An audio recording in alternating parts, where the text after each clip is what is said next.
Isa sa mga ipinagmamalaki noon ng American rapper, actor at boxing promoter na si Curtis James Jackson III o mas kilala bilang 50 Cents ay ang 18-0, undefeated prospect nito sa junior lightweight division na si Mark Too Sharp Davis, isang Amerikano.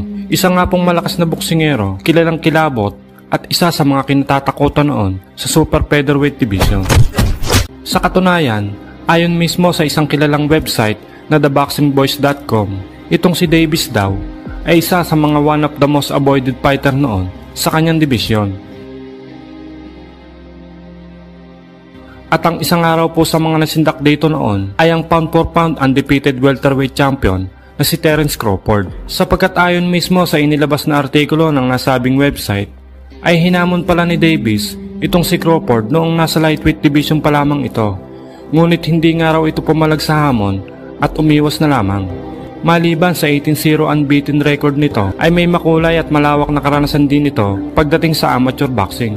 Nagkaroon ito ng 200 amateur bouts. Lumahok ito sa Olympic trials para sa 2004 Pro Olympic. Nagkamit ng gold medal sa 2005 US National Boxing Championship at isa pang ginto noong 2006 sa US Boxing Championship. Kaya naman kung experience at skills ang pag-uusapan, ay talaga namang masasabi nating hindi basta-bastang fighter itong si Davis. Literal na kilabot, dahilan para iwasan talaga siyang labanan noon sa kanyang dibisyon. Ngunit alam niyo po bang may isang Pinoy noon ang hindi nagpasindak at walang takot na pumalag dito sa kinatatakotang kilabot ng super featherweight division? Ito nga po ay walang iba kundi ang pride ng Gubat Sorsogon na si Michael Parenas, na noong mga panahon na yan ay may kartadang 37 wins, 29 knockouts, 4 na talo at 4 na tabla. Bago ang kanilang sagupaan noong July 2014 para sa IBF Super Featherweight Title Eliminator ay nag-uumapaw ang kumpiyansa ng tinaguriang Too Sharp na si Mark Davis na piece of cake lang daw itong si Parenas. Sinabihan pa nitong matanda, mabagal at wala daw itong footwork o sa madaling salita ay isang flat-footed. Ngunit sa mismong laban ay tila kinarma ng maaga itong si Davis sa ginawa nitong pangmamaliit sa kababayan nating Pinoy na bida. Unang round pa lang ay basag na agad ang kanang kilay nitong si Davis matapos makailang ulit tamaan ng kaliwang suntok ng Pinoy.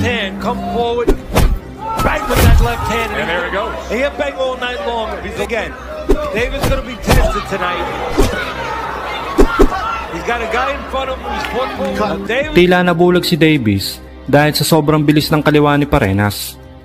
Hindi nito inaasahan na ganito pala katindi ang Pinoy pagdating sa ibabaw ng lona. Ang tinatawag niyang slow at flat-footed noon ay isa palang mabilis at malakas na halimaw pagdating sa ibabaw ng ring. Right, where he was moving right into that left hand. That time straight back against the ropes, and the hard-charging Filipino comes in with that left hand free as they wrestle their way into the corner, and now he's just making a fight out of it. A relentless attack. Davis is leaving the front door open. He's not using this jab, and he's allowing Parenas to come in that front door, so he figures now, Davis. Sa buong laban ay halos hindi nakaporma itong si Davis at binugbog na nga lang ito ni Parenas.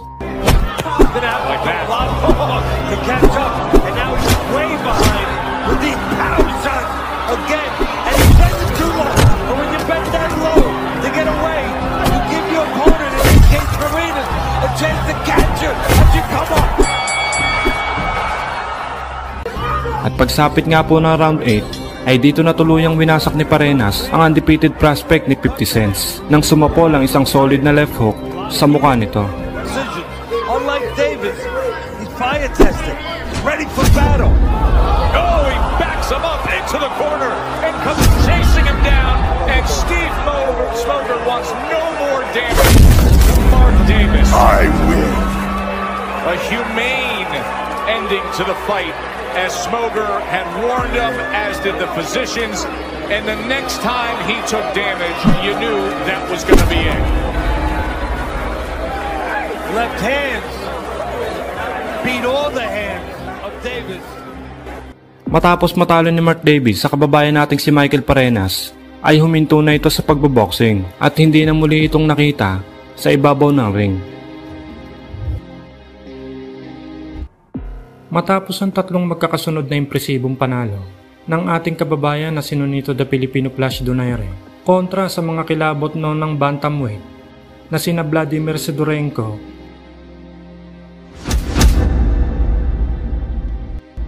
at Omar Narvaez.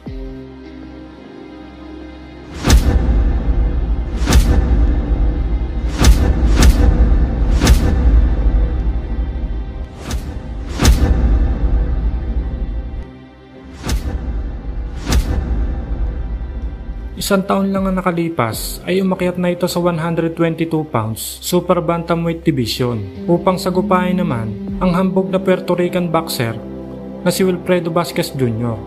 Sa labang iyon ay nagawa ng masungkit ng ating bida ang bakanting WBO World Super Bantamweight title matapos ngang talunin si Vasquez sa pamamagitan ng split decision victory.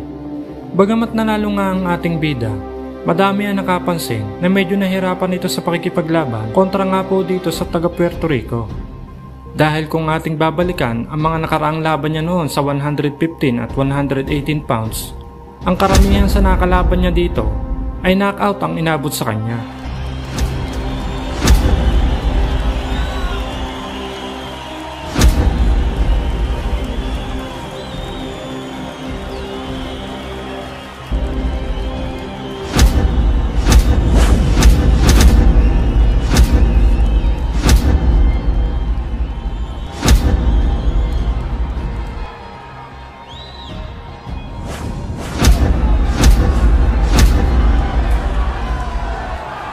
Subalit pagdating nga dito kay Vasquez, kahit halos mawasak na ang kaliwang kamao nito dahil sa lakas ng mga ibinabatong suntok sa mukha nitong taga Puerto Rico, ay hindi pa rin niya ito nagawang patulugin sa laban.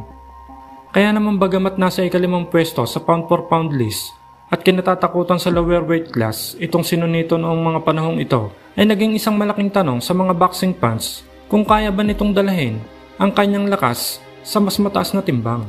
Lalo na at ang susunod niyang makakalaban nga dito ay ang IBF Super Bantamweight Champion na si Jeffrey Metabula, isang South African fighter na regular na lumalaban sa Super Bantamweight na sa buong professional boxing career nitong si Metabula ay sa timbang na ito siya lumalaban, samantalang ang ating bida naman ay kalawang laban pa lang niya ito sa ganitong timbang.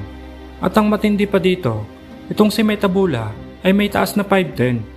Sobrang tangkad nito kontra nga po sa ating bida na may taas na 5'7 lamang.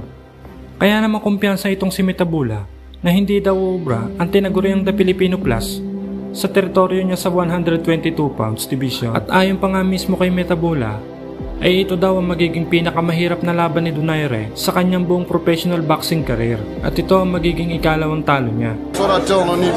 Nonito, this fight is going to be the hardest fight ever just because this is your second loss. Believe it. Ang kanilang laban ay naganap sa Home Depot Center, Carson, California, USA para sa unification ng kanilang mga titulong IBF at WBO Super Bantamweight title. Sa laban ay may kartada nga ang ating bida na 28 wins at 1 talo. Samantalang itong si Metabula naman ay may record naman 26 wins, 3 talo at 2 tabla.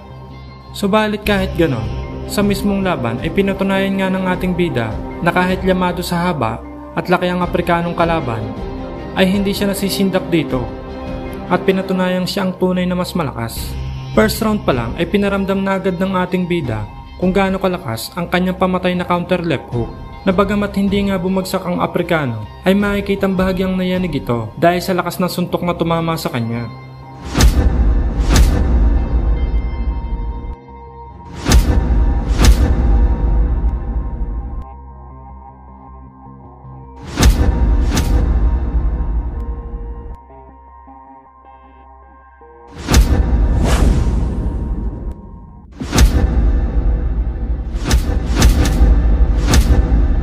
At pagdating nga po ng round 4, ay dito na nakatikim ng pagbagsak itong si Metabula. Matapos ngang tumama ang pamatay na left hook sa mukha nitong Aprikano.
some more shots, and as I say, that was step back, which means he's willing to sacrifice to land your fighter as a pressure. Oh, good left hand by Donaire. Nonito really can hit it again when he's trying to hit Nonito, which means I like to see more service. I agree. 7 for Nonito Donaire and Jeffrey Montevideo. He's got to do a lot of work, but this is what he wanted. This is what he asked for. So, of course, again, round number 8 for a class taller fighter. He's a little easier to hit with the jab than he should be. Now he's using that foot speed, Roy, to create angles and embarrass Matabula. You're going to be careful if Matabula can't throw. Round number 9 underway, scheduled for 12.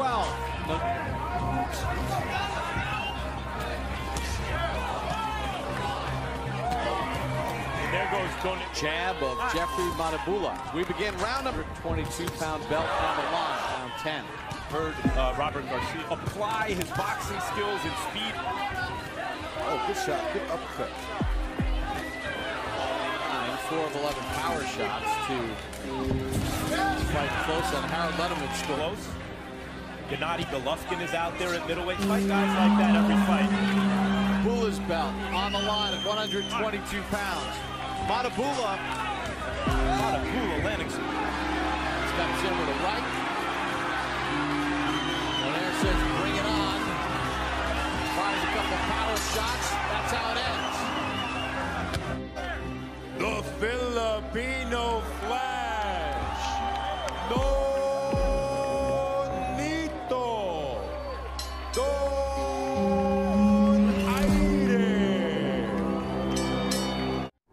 21 wins, 11 knockouts, 12 talo at 1 tabla ang Noy Kartada ng ating pag-uusapang Pinoy na bida.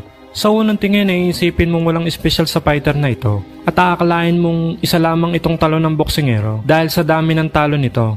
Yung tipong ginagawang pan-tune-up ng mga papasibol pa lamang na boxer. Subalit datapot magkagayon man, sabihin na nating hindi kagandahan ang record ng fighter na ito. Pero walang boxer ang dapat magkumpiyansa pag siya ang kaharap, sapagkat may kabigatan din ng mga kamao nito. Sa katunayan, kung ating babalikan ang naging laban niya noong taong 2016 sa binibuild up na 19-0 undefeated prospect noon ng top rank na si Toka Canclari, ay nagawa nitong maka-score ng upset. Ito ay matapos niyang inknockout sa unang round ang undefeated prospect. El peleador nacido allí en Monrovia, y sobre todo la historia artística que ya mencionó.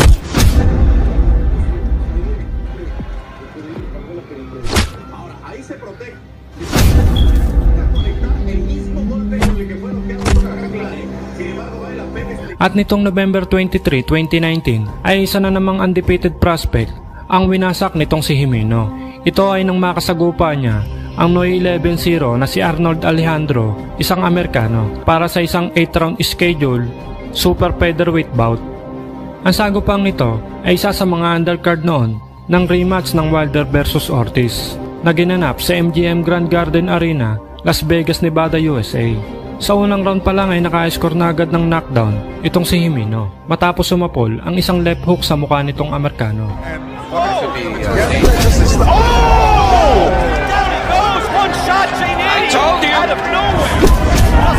Nakatayo pa naman ito at nagawa pang magpatuloy.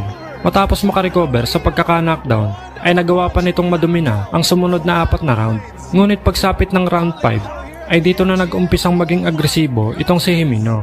At sa hindi inaasahan ay biglang nagpakawala itong si Jimeno na isang solid na right hook na tumama sa mukha nitong si Alejandro, dahilan para bumagsak ang Amerikano. I told you! That was pathetic. I don't think he's going to get up, Felix. It's all over. John Jimeno, one-punch knockout. Flatlines. Alejandro here at the MGM. As Oh we see my here. goodness. Boom! Ooh. Now, that's it. He's out. He's out. Oh, man. What a right by Jimeno. We told you he looked Look a little at better in this. the 5th round. And down he went. What a knockout. He knew. At sa pagkakataong yon ay hindi na nakatayo ang undefeated prospect. At naka-score na naman itong si Jimeno na isang upset sa ikalawang pagkakataon. Panalo ito by a knockout sa round 5.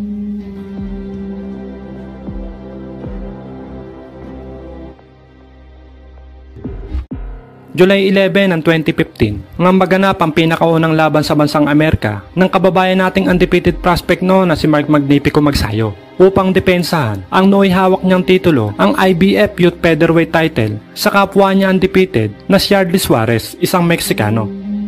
Ang kanilang laban ay isa sa undercard ng main event ng bakbakan Donnie Nietes versus Juan Alejo ng Mexico na pinamagatang Philippines versus the World ng Pinoy Pride 33. Noong mga panahong ito ay bitbit ni Magsayo ang record na 11 wins, 9 knockouts at wala nga pong talo. Habang ang Meksikano ay may record naman 13 wins, 8 knockouts at wala ring talo. Kung ating papansinin ay hindi nagkakalayo ang record ng dalawang fighter. Medyo lamang lang ng konti ang Meksikano pagdating sa experience. Kaya naman marami ang nagsasabi na big test talaga ito para sa Pinoy fighter. At hindi ito magiging isang madaling laban sapagkat may lakas din talaga itong si Suarez. Idagdag mo pa ang angas ito pagdating sa ibabaw na ring. Kung ating ang babalikan bago ang kanilang bakbakan sa kanilang press conference ay nagpahayag itong si Suarez ng isang matinding statement kung saan ito ay nangangako na inanakaut niya raw ang ating pambato sa second round ng kanilang bakbakan. Para bang siguradong sigurado itong Meksikano na madudurog niya ang Pinoy sa mismong laban. Ngunit ang hindi alam nitong si Suarez ay tila na biktima pala ito ng sinasabing expectation versus reality sapagkat ang inaasahan nito sa laban ay ganito.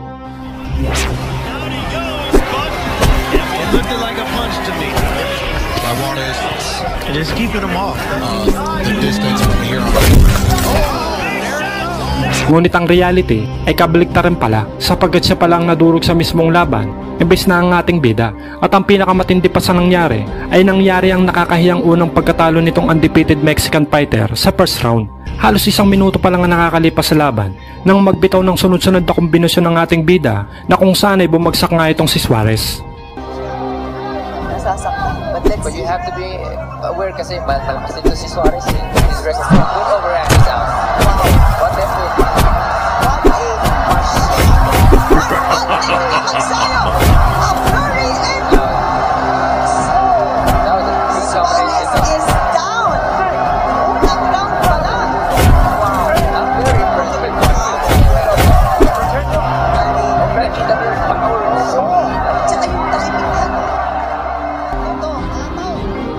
Gulat na gulat ang Meksikano sapagkat hindi niya inaasahan na ganito pala kabangis ang kamao ng isang Pinoy pagdating sa laban. Bumangon pa naman itong Meksikano, ngunit sa ikalawang pagkakataon ay nagpaulan na naman itong si Magsayo ng malamasingan na kombinasyon.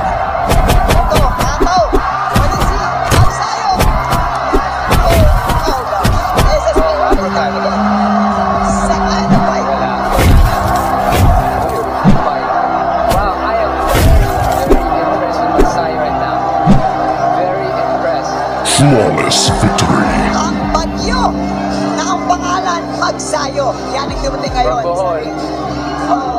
At sa labang ito ay tagumpay nga po ang ating Pinoy na bida na idepensa ang nooy hawak niyang titulo. Habang ito si Suarez ay umuwing talunan pabalik sa Mexico.